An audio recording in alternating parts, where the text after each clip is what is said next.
স্বামী স্ত্ৰীয়ে লুটিছে বৰহোলা কলেজৰ ধন। স্বামী বৰহোলা কলেজৰ প্ৰাক্তন অধ্যক্ষ বীৰেন দত্ত,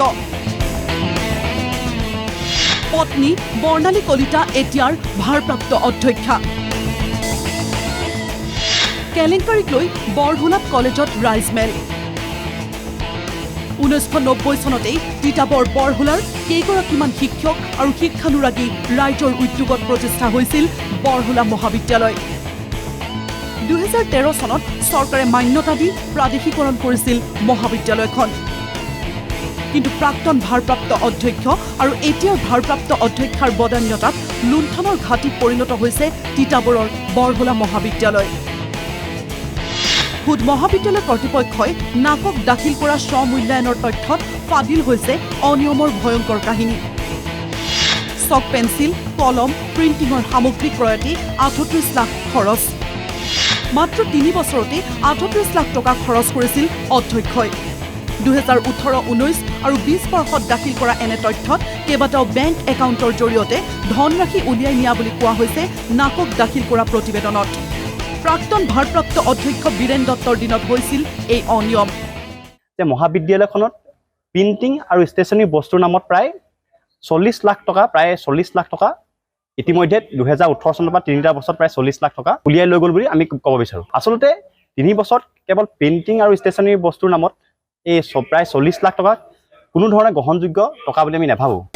প্ৰাক্তন অধ্যক্ষ বীৰেন দত্তৰ বিৰুদ্ধে উত্থাপিত হৈছে ইটোৰ পাছত সিটো কেলেংকাৰী আৰু অনিয়মৰ তথ্য। চৰকাৰৰ আনটাইড ফাণ্ড সংক্ৰান্তীয় এক অনিয়মতো সাঙুৰ খাইছিল বীৰেন দত্তৰ নাম। মহাবিদ্যালয়ৰ ভৱন নিৰ্মাণৰ বাবে আবণ্টিত হৈছিল আনটাইড ফাণ্ডৰ 40 লাখ টকা। অনিয়মৰ বাবে সেই পুঁজিৰে ভৱন নিৰ্মাণ সম্পূৰ্ণ নহ'ল। পাছত ৰাইজৰ সহযোগত মহাবিদ্যালয়ৰ পুঁজিৰে নিৰ্মাণ কৰা হয় মহাবিদ্যালয়ৰ ভৱন। এতিয়াও নিৰ্মাণ সামগ্ৰীৰ কেইবা লাখ টকা বাকী। 2022 বীৰেন দত্তৰ পত্নী বৰ্ণালী কলিতাই দায়িত্ব ল'লে মহাবিদ্যালয়ৰ ভাৰপ্ৰাপ্ত অধ্যক্ষৰ।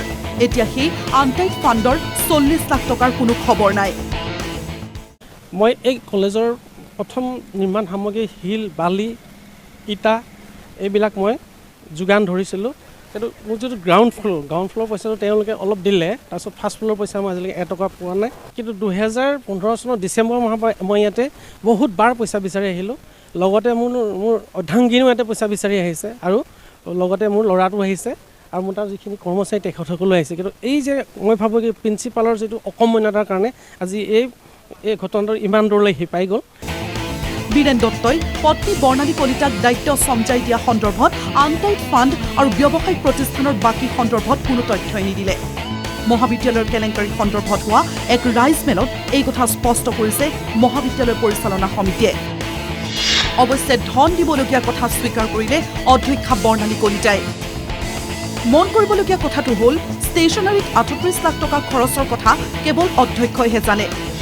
সততে হিচাপবোৰ UDAৰ হাতত থাকে যদিও 38 লাখ টকা খৰচৰ কথা কোনেও নাজানে।